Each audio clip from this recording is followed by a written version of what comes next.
ಶಿವಮೊಗ್ಗದ ತೀರ್ಥಹಳ್ಳಿಯಲ್ಲಿ ಗುಡ್ಡ ಕುಸಿದ ಪ್ರಕರಣ. ಮಗು ಸೇರಿ ಒಂದೇ ಕುಟುಂಬದ 4 ದುರ್ಮರಣಕ್ಕೀಡಾಗಿದ್ದಾರೆ.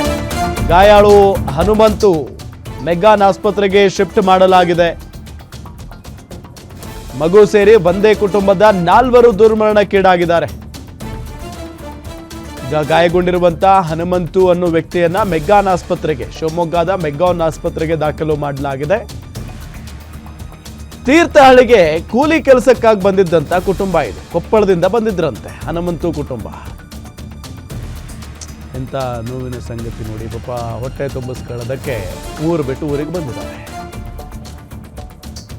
ಕೊಪ್ಪಳದವರು ಇವರು.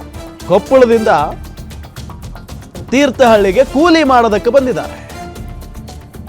ಸೊ ನೋಡಿದ್ರೆ ಈ ರೀತಿಯಾದಂತ ಘಟನೆ ಆಗಿ ಹೋಗಿದೆ. ದೃಶ್ಯದಲ್ಲಿ ನಿಮಗೆ ತೋರಿಸ್ತಾ ಇದ್ದೀವಿ. ಆರಗ ಜ್ಞಾನೇಂದ್ರ ಅವರು ಕೂಡ ಅಲ್ಲಿಗೆ ಹೋಗಿದ್ದಾರೆ. ಗುಡ್ಡ ಕುಸಿತದಂತ ಪ್ರಕರಣಗಳು ಮಳೆಗಾಲದಲ್ಲಿ ಜಾಸ್ತಿ. ಶಿವಮೊಗ್ಗದ ತೀರ್ಥಹಳ್ಳಿಯಲ್ಲಾಗಿರುವಂತ ಘಟನೆ ಇದು. ಗುಡ್ಡ ಕುಸಿದು ಬಿಟ್ಟಿದೆ. ಮಗು ಸೇರಿ ಒಂದೇ ಕುಟುಂಬದ 4 ದುರ್ಮರಣಕ್ಕೀಡಾಗಿರೋದು. 4 ಮಗು ಸೇರಿದಂತೆ.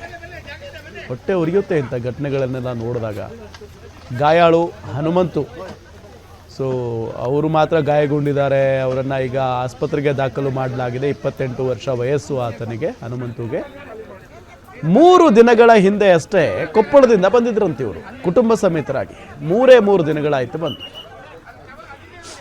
ಅವ್ರ ಊರಲ್ಲ, ಏನೂ ಅಲ್ಲ, ಪಾಪ ದುಡಿಯೋದಕ್ಕಂತ ಬಂದವರು.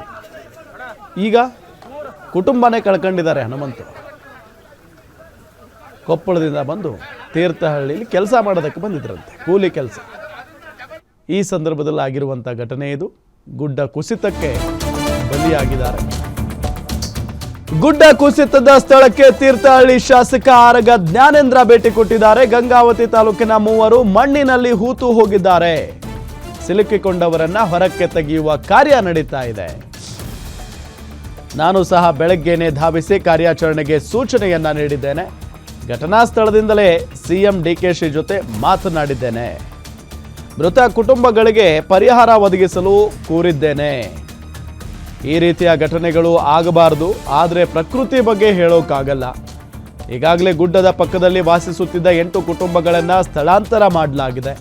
ಅಪಾಯಕಾರಿ ಸ್ಥಳದಿಂದ ಇನ್ನೂ ಕೆಲವರನ್ನ ಸ್ಥಳಾಂತರಿಸಲು ಯೋಚನೆ ಮಾಡ್ತಾ ಇದ್ದೀವಿ. ಗಾಯಾಳು ಹನುಮಂತುವಿಗೆ ಸೂಕ್ತ ಚಿಕಿತ್ಸೆ ನೀಡೋದಕ್ಕೆ ಸೂಚನೆಯನ್ನ ನೀಡಿದ್ದೀವಿ ಅಂತ ಗುಡ್ಡ ಕುಸಿತದ ಸ್ಥಳದ ಪರಿಶೀಲನೆ ಬಳಿಕ ಶಾಸಕ ಆರಗ ಜ್ಞಾನೇಂದ್ರ ಹೇಳಿಕೆಯನ್ನ ಕೊಟ್ಟಿದ್ದಾರೆ. ಮಳೆಗೆ ಗಾಂಧಿನಗರದ ಬಳಿ ಇರ್ತಕ್ಕಂಥ ಸುಮಾರು 6-7 ಕುಟುಂಬಗಳು ಗುಡ್ಡ ಕುಸಿತದಿಂದಾಗಿ ಬಹಳ ಅವಘಡಕ್ಕೆ ಒಳಗಾಗಿದ್ರು. ಅದರಲ್ಲಿ ಉಳಿದವರೆಲ್ಲ ಪಾರಾಗಿದ್ದಾರೆ. ಒಬ್ಬರನ್ನ ಮೆಗ್ಗಾನ್ ಆಸ್ಪತ್ರೆಗೆ ಶಿಫ್ಟ್ ಮಾಡಿದ್ದೀವಿ. 3 ಜನ ಮಣ್ಣಿನ ಅಡಿಯಲ್ಲಿ ಸಿಗಾಕೊಂಡಿದ್ದಾರೆ. ಅದನ್ನು ತೆಗೆಯೋ ಕೆಲಸ ಆಗ್ತಾ ಇದೆ.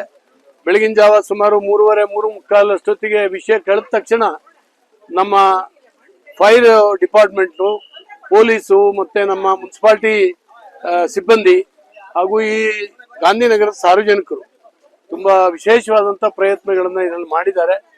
ಇನ್ನು ಸುಮಾರು 8-10 ಕುಟುಂಬಗಳು ಇಲ್ಲಿ ಮನೆ ಕಟ್ಕೊಂಡಿರ್ತಕ್ಕಂಥವ್ರನ್ನ ನಾವು ಶಿಫ್ಟ್ ಮಾಡಬೇಕಾಗಿದೆ. ಯಾಕಂದ್ರೆ ಇಡೀ ಗುಡ್ಡ ಕುಸಿದು ಬರ್ತಾ ಇದೆ.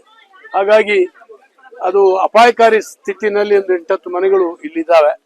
ಆ ಕುಟುಂಬಗಳನ್ನು ನಾವು ಶಿಫ್ಟ್ ಮಾಡಬೇಕಾದಂತ ಅನಿವಾರ್ಯತೆ ಇದೆ. ಗಂಗಾವತಿ ಮೂಲದಿಂದ ಬಂದಿರತಕ್ಕಂಥ ಲೇಬರ್ಸ್, ಒಂದು ಗಂಡ ಹೆಂಡತಿ ಮತ್ತು ಒಂದು ಮಗು, 3 ಜನ ಮಣ್ಣಡಿನಲ್ಲಿ ಸಿಕ್ಕಿ ಇನ್ನು ಕೂಡ ಬಾಡಿಯನ್ನ ತೆಗೆಯುವಂತ ಕೆಲಸ ಬರದಿಂದ ಸಾಗ್ತಾ ಇದೆ. ಜೆಸಿ ಆಸ್ಪತ್ರೆಯಿಂದ ಮೆಗ್ಗಾನ್ ಹಾಸ್ಪಿಟ್ಲಿಗೆ ಈಗಾಗಲೇ ಕಳಿಸಿದ್ದೇವೆ. ಮೆಗ್ಗಾನ್ ಹಾಸ್ಪಿಟ್ಲಿಗೆ ನಾನು ಫೋನ್ ಮಾಡಿ ಹೇಳಿದ್ದೀನಿ, ಅವನಿಗೆ ಇಮಿಡಿಯೇಟ್ ಟ್ರೀಟ್ಮೆಂಟ್ ಕೊಡಬೇಕು ಅಂತ ಹೇಳಿ ಇಲ್ಲಿ ಫಸ್ಟ್ ಏಡ್ ಮಾಡಿ ಜೆಸಿ ಆಸ್ಪತ್ರೆಯಲ್ಲಿ ಡಾಕ್ಟರ್ಗೆ ಈಗ ಮಾತಾಡಿದೆ ನಾನು. ಏನು ತೊಂದರೆ ಇಲ್ಲ, ಜೀವಕ್ಕೆ ಏನು ತೊಂದರೆ ಇಲ್ಲ. ಅವನಿಗೆ ಸ್ವಲ್ಪ ಖಾಲಿ ಪೆಟ್ಟಾಗಿದೆ, ಸ್ವಲ್ಪ ಕೋಲ್ಡ್ ಆಗಿದೆ ಅವನಿಗೆ. ಅದ ಮಣ್ಣಿನಡಿ ಸಿಕ್ಕಿ ವಿಪರೀತ ಥಂಡಿ ಆಗಿದೆ. ಹಾಗಾಗಿ ಕೂಡಲೇ ಅವನ್ನ ಅಲ್ಲಿಗೆ ಶಿಫ್ಟ್ ಮಾಡಿದ್ದಾರೆ. ಮೆಗ್ಗಾನ್ ಹಾಸ್ಪಿಟ್ಲಲ್ಲೂ ಕೂಡ ಇಮಿಡಿಯೇಟ್ ಚಿಕಿತ್ಸೆ ಕೊಡ್ಲಿಕ್ಕೆ ಈಗಾಗಲೇ ಹೇಳಿದ್ದೆ. ನಾನೇ 2-3 ಸರಿ ಬಂದಿದ್ದೇನೆ. ಈ ಗುಡ್ಡದ ಹತ್ರ ಯಾರು ಮನೆ ಕಟ್ಟಬೇಡಿ ಅಂತ ಹೇಳಿದ್ರೆ ಯಾರು ಕೇಳಲ್ಲ. ಪಾಪ ಏನು ಅಂದ್ರೆ ನಮ್ಗೆ ಕೇಳಲ್ಲ ಅಂದ್ರೆ ಅವ್ರ ಪರಿಸ್ಥಿತಿಯು ಅದೇನೆ, ಅವರಿಗೆ ನಿಲ್ಲಕ್ ನೆರಳೇ ಇಲ್ಲ. ಆ ಪರಿಸ್ಥಿತಿಯ ಜನಗಳವರು. ಹಾಗಾಗಿ ಇಲ್ಲಿ ಕಟ್ಕೊಂಡಿದ್ದಾರೆ. ಒಬ್ರು ಮನೆ ಕಟ್ಟಿದ್ದಾರೆ, ಪಕ್ಕದಲ್ಲಿ ಎಂತೋ ಶೆಡ್ ಕಟ್ಟಿ ಲೇಬರ್ಸ್ಗೆಲ್ಲ ಕೊಟ್ಟಿದ್ದಾರೆ. ಲೇಬರ್ಸ್ ಪಾಪ ಯಾವುದೋ ಊರಿಂದ ಬಂದಂಥವ್ರು, ಮಳೆ ಮತ್ತೆಲ್ಲೂ ಇರ್ಲಿಕ್ಕೆ ಜಾಗ ಇಲ್ಲ, ಇಲ್ಲಿ ಬಂದು ಇಳ್ಕೊಂಡಿದ್ದಾರೆ ಬದುಕಿಗೆ. ಅಲ್ಲಿ ನಿಮ್ಗೆ ಹೇಳ್ತೀನಿ, ಹೊಳಲ್ಕೆರೆಯವರು ಇದ್ದಾರೆ, ಒಂದಷ್ಟು ಜನ ಗಂಗಾವತಿಯವರು ಇದ್ದಾರೆ. ಅಲ್ಲಿ ಮಳೆ ಇಲ್ಲ, ಬರ ಅಲ್ಲಿ. ಹಾಗಾಗಿ ಹೊಟ್ಟೆಪಾಡಿಗಾಗಿ ಮಲೆನಾಡಿನ ಈ ಭಾಗಕ್ಕೆ ಬರ್ತಾರೆ ಅವರು ಬಡವರು. ಅವರಿಗೆ ಈ ದಾರುಣವಾದಂತ ಒಂದು ಪರಿಸ್ಥಿತಿ ನಮ್ಮೆಲ್ಲರಿಗೂ ಕೂಡ ದುಃಖ ತಂದಿದೆ. ಅವ್ರ ಬಡತನ, ಅವ್ರ ಕೂಲಿಗಾಗಿ ಹಪಾಹಪಿ, ಇದರಿಂದಾಗಿ ಅವ್ರ ಜೀವ ಇವತ್ತು ತೆತ್ತುವಂತ ಒಂದು ಪರಿಸ್ಥಿತಿ. ಸರ್ಕಾರದ ಜೊತೆ ಖಂಡಿತವಾಗಿ ಮಾತಾಡ್ತೀನಿ. ತೀರ್ಕೊಂಡಂತವರಿಗೆ ಪರಿಹಾರ ಕೊಡ್ಲಿಕ್ಕೆ ವಿಶೇಷವಾದಂತ ವ್ಯವಸ್ಥೆ ಖಂಡಿತವಾಗಿ ಆಗ್ತದೆ. ನಾನು ಮಾನ್ಯ ಮುಖ್ಯಮಂತ್ರಿಗಳಿಗೂ ಕೂಡ ಫೋನ್ ಮಾಡ್ತಾ ಇದ್ದೀನಿ. ಇದನ್ನ ಖಂಡಿತವಾಗೂ ಹೇಳ್ತೇನೆ. ಜಿಲ್ಲಾಧಿಕಾರಿಗಳಿಗೆ, ಇವರಿಗೆಲ್ಲ ಜಿಲ್ಲಾಡಳಿತಕ್ಕೆ ಗೊತ್ತಿದೆ. ಗಂಭೀರವಾಗಿ ಖಂಡಿತ ಅಪಾಯ ರೀ. ಈಗ ಗುಡ್ಡನ ನಮ್ಗೇನೋ ಒಂದು 10 ಅಡಿ ಜಾಗ ಬೇಕು ಅಂತ ಇಡೀ ಗುಡ್ಡ ಕೊರೆದ್ರೆ ಆ ಗುಡ್ಡ ನಮ್ಮ ಮೈ ಮೇಲೆ ಬರ್ತದೆ, ಇಡೀ ಲೇಔಟ್ ಮೈ ಮೇಲೆ ಬರ್ತದೆ. ಮತ್ತು ಜನರ ಪ್ರಾಣಕ್ಕೆ ದೊಡ್ಡ ಸಂಚಕಾರ ಇವೆಲ್ಲ. ನಾವು ಖಂಡಿತವಾಗೂ ಮಾಡಬಾರ್ದು. ಮನೆ ಕಟ್ಟುವಾಗ, ಲೇಔಟ್ ಮಾಡುವಾಗ, ಧರೆ ಧರಿಸುವಾಗ ಇದನ್ನ ವಿಶೇಷವಾಗಿ ಗಮನಿಸಬೇಕಾಗ್ತದೆ. ಮತ್ತು